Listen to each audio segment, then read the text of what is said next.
In this clip, you're going to see how to repair a bullseye in your windshield. We're going to get started on a repair for a bullseye. Now bear in mind, we always want to get any of the repairs or the brakes to come back to the bullseye state. We drill into the brake, just kind of flaking out any of that loose glass.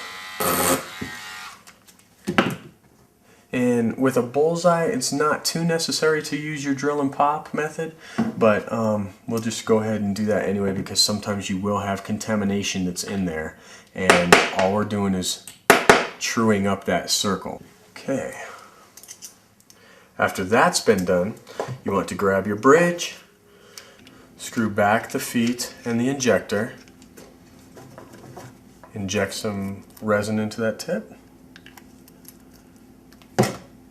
Apply this to the glass, and you always want to apply it in such a way that you can see around the brake.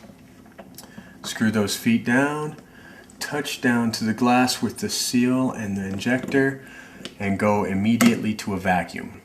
Some of the different bridges might have a electric vacuum that draws, or a hand pump vacuum. This one actually has a spring load vacuum. Then I'm going to go back to pressure, and it's forcing resin into that brake. We'll pull a vacuum again where it draws the air out, and just run that cycle a couple of times. Go back to pressure, and now we're going to let the sun cure the resin. And remember, this is an ultraviolet curing resin, so you either need the light from the sun or an ultraviolet lamp.